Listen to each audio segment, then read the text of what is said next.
America और India, आखिर ये रिश्ता है क्या? क्या ये दोस्ती है या दुश्मनी? क्या ये सच में एक बराबरी का रिश्ता है, या फिर जैसा कि इस विश्लेषण का स्रोत कहता है, इस रिश्ते का पलड़ा हमेशा अमेरिका की तरफ ही झुका रहता है? चलिए आज इसी पेचीदा सवाल को खंगालते हैं। स्रोत सामग्री सीधा यही सवाल पूछती है कि ये जो हाथ बढ़ाया गया है वो दोस्ती का है या पीठ में खंजर घोंपने की तैयारी। और ये सिर्फ कोई एकेडमिक डिबेट नहीं है, इसके असर सीधे इंडिया की फॉरेन पॉलिसी और नेशनल सिक्योरिटी पर पड़ते हैं। जरा सोचिए, आपने किसी को घर बुलाया मेहमान बनाकर, और जब वो लौट रहे थे तो आपके ही दरवाजे पर उन पर हमला हो गया। कैसा लगेगा? स्रोत के मुताबिक हिंद महासागर में बिल्कुल यही हुआ। भारत के बुलावे पर एक ईरानी वॉरशिप आया था और आरोप है कि उसे एक अमेरिकी सबमरीन ने डुबो दिया। अब इस एक इंसिडेंट ने ना पूरे अमेरिका भारत पार्टनरशिप पर ही एक बड़ा सा क्वेश्चन मार्क लगा दिया। और स्रोत का तो ये भी कहना है कि इस पूरे मामले पर भारत की जो खामोशी थी उसने इन सवालों को और भी ज्यादा गहरा कर दिया। तो मतलब क्या था इस सब का? स्रोत का तर्क ये है कि ये कोई एक्सीडेंट नहीं था, ये एक सोचा समझा जानबूझकर भेजा गया मैसेज था। मैसेज ये कि इंडियन ओशन का असली बॉस वॉशिंगटन है, नई दिल्ली नहीं। एक तरह से ये दिखाने की कोशिश थी कि भारत तो अपने मेहमानों को भी प्रोटेक्ट नहीं कर सकता। अच्छा, ये तो हुई हाल की बात, लेकिन अगर हम थोड़ा पीछे जाकर हिस्ट्री देखें तो स्रोत कहता है कि अमेरिका की तरफ से ऐसे धोखे का एक लंबा पैटर्न दिखता है। चलिए देखते हैं इस पैटर्न को। स्रोत कुछ खास ऐतिहासिक घटनाओं का जिक्र करता है, जैसे 1966 में भारत के न्यूक्लियर प्रोग्राम के फादर डॉक्टर होमी भाभा और उस वक्त के प्रधानमंत्री लाल बहादुर शास्त्री की अचानक मौत हो गई, बड़ी ही संदिग्ध परिस्थितियों में, और शक की सुई सीधे CIA पर गई। फिर 1971 में जब बांग्लादेश आज़ाद हो रहा था तो अमेरिका ने भारत को डराने के लिए अपना nuclear powered 7th fleet Bengal की खाड़ी में भेज दिया। और 90s में जब भारत ने फाइनली न्यूक्लियर टेस्ट किए तो अमेरिका ने ही हम पर सख्त अंतर्राष्ट्रीय पाबंदियां लगा दी। स्रोत ने अमेरिकन फॉरेन पॉलिसी को समझाने के लिए एक लाइन कही है और वो काफी पावरफुल है। ऐसा कोई सगा नहीं जिसे अमेरिका ने ठगा नहीं। मतलब साफ है, अमेरिका ने हमेशा अपने मतलब को ऊपर रखा है, चाहे उसके लिए अपने दोस्तों को ही धोखा क्यों ना देना पड़े। तो ये तो हुई स्ट्रेटेजिक बातें। अब आते हैं पैसे पर, यानी इकोनॉमिक एंगल पर।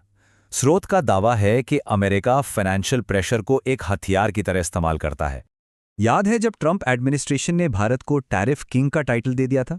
स्रोत कहता है कि जब भारत ने रूस से तेल खरीदा तो अमेरिका ने हम पर 50% तक का भारी भरकम टैरिफ थोप दिया। और हमने तेल क्यों खरीदा था? अपनी एनर्जी सिक्योरिटी के लिए, जाहिर है। और फिर इन टैरिफ्स को हटवाने की कीमत? स्रोत के मुताबिक भारत को मजबूरन लगभग $500 अरब के अमेरिकी जेट्स और डिफेंस इक्विपमेंट खरीदने पड़े। मतलब कई लोग तो इसे एक तरह की जबरन वसूली ही मानते हैं। स्रोत इस स्ट्रैटेजी को सीधा सीधा आर्थिक ब्लैकमेलिंग का नाम देता है। ये वो पॉलिसी है जहां डिप्लोमेसी यानी कूटनीति पीछे रह जाती है और इकोनॉमिक वॉरफेयर आगे आ जाता है, जहां ट्रेड डील्स स्ट्रैटेजिक प्रेशर में की जाती हैं। लेकिन बात यहीं खत्म नहीं होती। स्रोत का आरोप है कि अमेरिका भारत को काबू में रखने के लिए उसके पड़ोसियों में भी गड़बड़ी पैदा करता है। उनका कहना है कि अमेरिका साउथ एशिया में डिवाइड एंड रूल की पॉलिसी अपना रहा है। इसका सबसे ताज़ा उदाहरण वो बांग्लादेश को बताते हैं, जहां 2024 में शेख हसीना की सरकार गिर गई।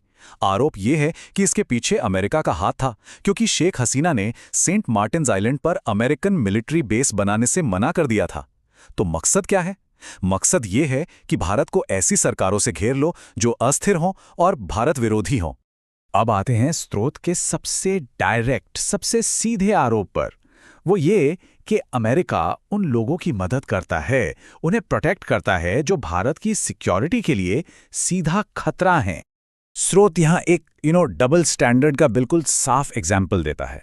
एक तरफ भारत का अपना बनाया हुआ तेजस फाइटर जेट, उसके लिए ज़रूरी जनरल इलेक्ट्रिक इंजन की सप्लाई अमेरिका ने बिल्कुल क्रिटिकल टाइम पर रोक दी, और दूसरी तरफ पाकिस्तान का F-16 फ्लीट, जिसे वो भारत के खिलाफ इस्तेमाल कर सकता है, उसके मेंटेनेंस के लिए अमेरिका ने लाखों डॉलर की मदद मंजूर कर दी। सोचने वाली बात है।